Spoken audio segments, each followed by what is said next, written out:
Hello, my name is Michael Walker, and my senior thesis has been on human trafficking in rural America.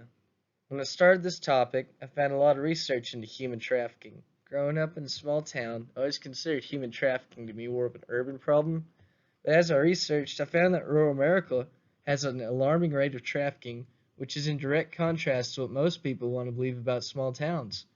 I narrowed the focus of my paper to rural and frontier areas because of my background living in predominantly smaller areas, as well as the lack of resources that are sometimes found in smaller areas. My title, Not Here, Human Trafficking in Rural America, was chosen because of the challenges these areas face. Rural America is often portrayed in the media as places where people can escape the problems of big cities. This is true in some ways, but one of my concentrations is in psychology, and according to Stabley's research on helping, there is evidence that these prosocial behaviors are actually most prevalent in rural communities. Instead of population, it seems that a sense of community is kind of key. One thing they found was also availability of resources became important. In some rural areas, there was a correlation to a decrease in helping based on a high level of poverty. This does not mean that in these areas they were not pro social, but it could have shown that they did not have the means to help in a way that were presented. Rural communities must be aware, have professional skill in identification, and also find ways for the community to come together to not only stop trafficking, but also to provide services to build their communities stronger and more resilient. According to Blum and Kinder, close-knit communities and a lack of victim services are some of the reasons that human trafficking, especially of children, is still prevalent in rural communities. 72% of the land in the U.S. is comprised of mostly rural communities. So, which shows the need more research in this area. Rural America is for many more of an idea than a reality. Both sets of my grandparents live in rural communities in different areas. I grew up next to one set, and the primary economic driver is farming and agriculture. My other grandparents lived in a small town where oil and gas, along with farming and ranching, were the primary economic drivers. See, both of these towns have many great qualities and people who work to make them better, but they are also seeing increased substance use and poverty. Many communities are working to try to recruit these communities through marketing the lifestyle, the less expensive living, and the promise of a safer place. For many in small communities or visitors, this may be the case, but it doesn't mean they are immune to trafficking and other wicked problems. Substance use, generational poverty, and less jobs have led to the decay of some small towns. One thing researchers found was the availability of resources became important. In some rural areas, there was a correlation to a decrease in helping behaviors based on a high level of poverty. This does not mean that in these areas they were not pro-social, but it could have shown that they did not have the means to help in a way that were represented. Rural communities must be aware, have professionals skilled in identification, and also find ways for the community to come together to not only stop trafficking, but also to provide services to build their community stronger and more resilient. Many times, this is in direct opposition to the image rural communities want to project. There are also many populations that are more greatly affected. The number of indigenous women and children missing has become alarming, and many are finally taking notice. This first step is to understand the obstacles rural and frontier areas may face as they begin to address this wicked problem. One of the first distinctions that rural community members need to face is that not all trafficking victims look the same. There is sex trafficking, but also labor trafficking that is prevalent in some rural areas. They are both difficult to pinpoint and identify. Some of the saddest statistics I found that was the increased familial trafficking in small towns. This is difficult to imagine, but is recurring more and more as a way to get out of poverty. Human trafficking, as opposed to drug trafficking, has a much greater rate of return for the trafficker. One research study said that since humans aren't as consumable as other things, they can make more money on them. The saddest thing with familial trafficking, victims are trapped in almost a double dose of trauma. They're suffering the trauma of being trafficked, but also made to feel that they're also being abused by people that are supposed to provide safety to them. One of the most alarming pieces of data from the 2018 research of Sprang and Cole showed the relationship of the trafficker to the victim. In 44.9% of the cases studies, the perp was a non-family member. It could have been a romantic partner, a known person to the victim, or even a stranger.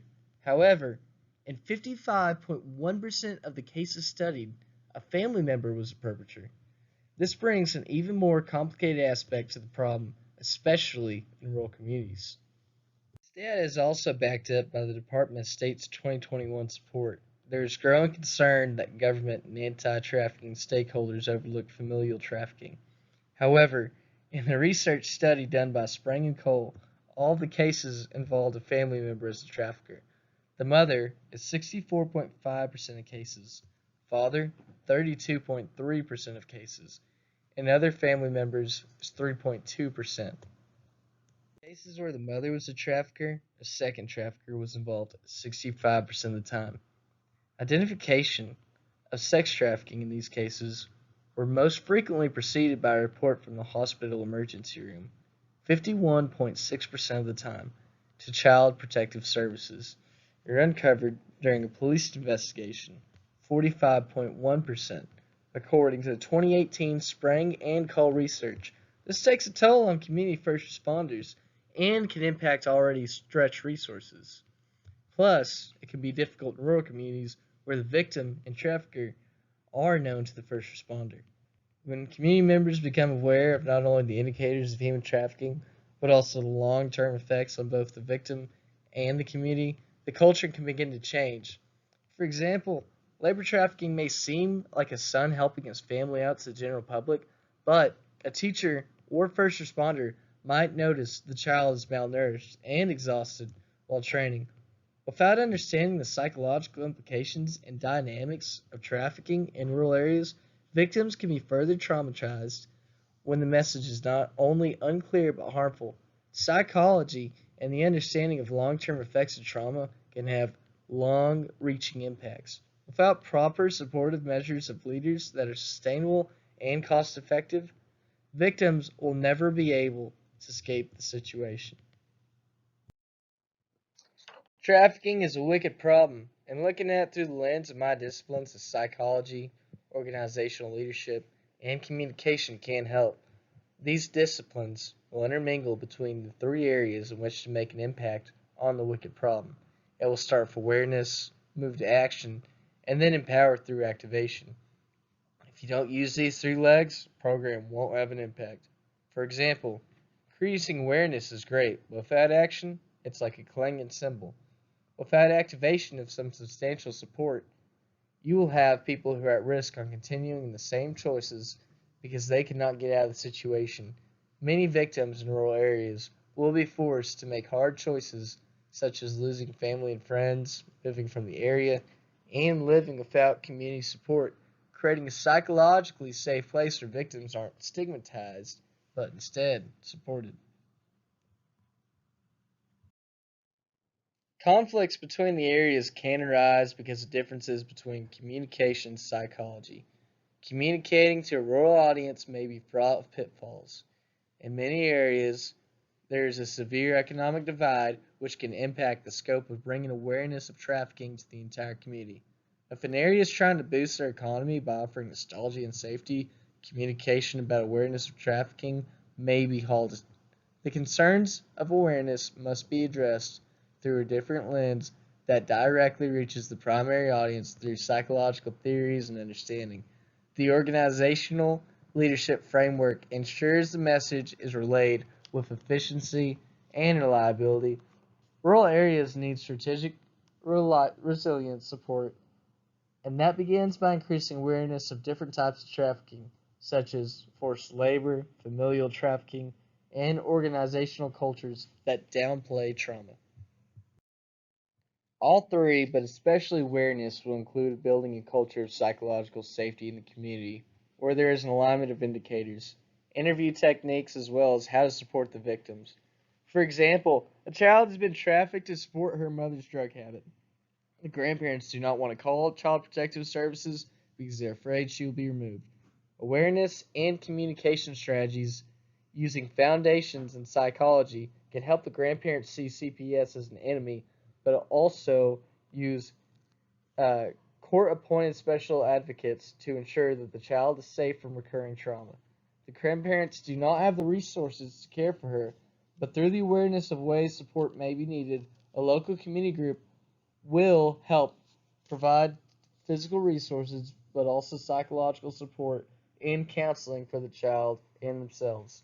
They will be in a difficult situation as the mother may be upset as well as others involved in trafficking. Having an organizational structure to support the victims can include members of the community from law enforcement, medical staff, and business community. This also can cause a conflict with organizational leadership. Community leaders may be hesitant to address issues of human trafficking due to economic concerns, availability of services, and already stretched resources. Using the three disciplines of psychology, communication, and organizational leadership are most helpful when they are integrated. For example, communication strategies might show the importance of understanding the primary audience, where psychology might help understand which messages impact the primary audiences and help understand the change and diffuse defensiveness.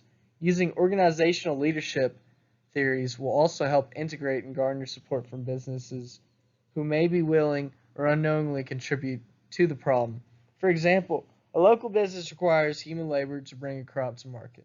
Several parents have taken their children out of school to ensure that they are able to work. The business may not flag anything if the children are of age. The long hours and strenuous work can take a toll on the victims. The business may see this as helping a family, when in truth, the victim sees little effect in their lives because the money goes to the trafficker. When the community knows the traffickers, it can make the situation difficult. Sometimes families in rural areas have been part of the community for years. There can be generational poverty, but also cycles of abuse may make it easier for traffickers to push off the abuse onto helping the family or how it has always been. There can be a negative economic impact when the trafficking is known. There is also a social aspect. Some traffickers in rural areas may help in some ways, like philanthropically or other supports. In rural communities, it can be more difficult to have others believe that someone who's supportive in one area but engages in trafficking. This is especially true when the trafficking includes family members. Action. Without pulling together existing organizations, there would be no way to support the victims or stop the cycle. Hurt people. And trauma affects rural communities, especially through familial connections. Treating not just the symptoms of trauma, but also working to empower victims to take steps towards independence will affect them all.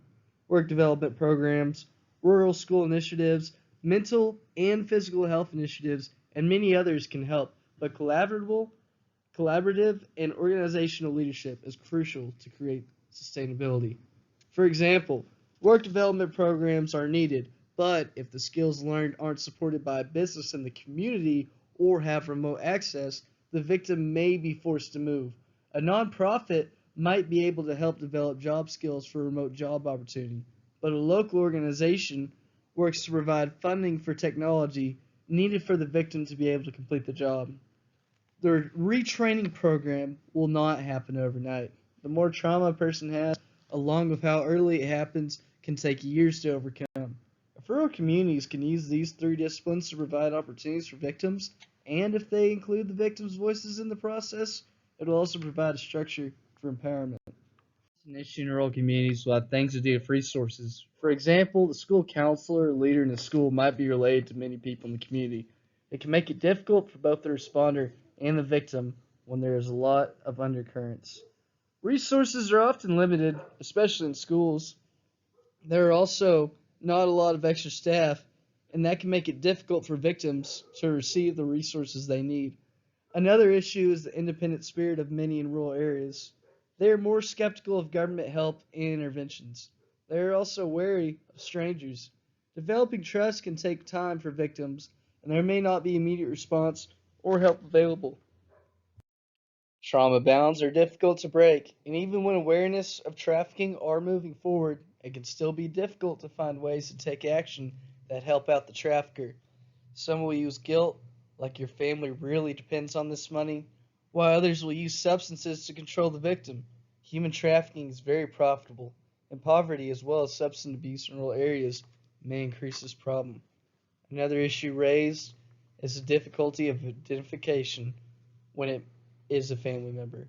If a child under 18 does go to the hospital or doctor, more than likely a family member will be with them, which will be difficult to have them report. It makes it even more important that professionals in the community are knowledgeable and have the resources to identify victims. Having access to training to how trafficking looks in rural areas will be critical. The situation can look very dire when one looks at the psychological impact of the trauma from trafficking. It can be daunting on schools and communities, and the impact of the growing problems may not have been fully seen even yet. However, one thing that has proven to help trauma victims heal and recover is support relationships and having a sense of community to build trust. Victims of human trafficking seem to all have in common a lack of control over their circumstances. Creating a multi-perspective group of collaborative partners can move the needle for victims in rural communities through promoting awareness, building a community culture of psychological safety and support, as well as providing support to victims. Building a community culture of psychological safety and support will be greatly enhanced with an interdisciplinary approach. Training community members in proper communication techniques, psychological safe interview and intervention strategies, as well as indicators, will be critical to identify and intervene with victims. Organizational leadership can greatly help this. Familial trafficking creates a toxic environment for someone to identify a trafficking victim. Organizational leadership practices may need to look at local policies and organizational frameworks to provide access to victims without the alleged perpetrators present. They may also need to add more staff, such as mental health professionals as well. With resources being stretched, it will also be critical for community resources to be allocated and aligned to meet specific needs that are sustainable and not duplicated. Psychologists and other school support staff may need to be deployed to rural areas to help provide some programming to train teachers. Rural communities may have to rethink the current resources they have and see where they may be able to use them in a novel way. Another consideration is empowering survivors through job skill training and support. However, it is again imperative to get the word out about these issues and ways to support victims, which leads to the next discipline to study. Victims of human trafficking seem to all have in common a lack of control over their circumstances. Creating a multi-perspective group of collaborative partners can move the needle for victims in rural communities through promoting awareness, building a community culture of psychological safety and support, as well as providing support to victims. Promoting awareness of different types of trafficking will be crucial and require all three areas. Crafting the message will be important to utilize specific communication strategies, understand the psychological implications and indicators of the different types of trafficking, as well as utilizing organizational leadership strategies to get the message out to all members of the community. Some of the things to consider will be the awareness of different types of trafficking. For example, diminishing labor trafficking may bring fear and negative economic impact. Organizational leaders will be critical to help community members become aware of the legal implication. Familial trafficking also has very different indicators, and in many rural areas, the medical professional is often seeing victims. Helping them have access to training will be crucial to understanding the latest techniques and provide psychological services. Many rural areas have more family medicine and ER personnel than specialists. That makes it more important than ever that the awareness and training is consistent to not trigger victims during the interview process.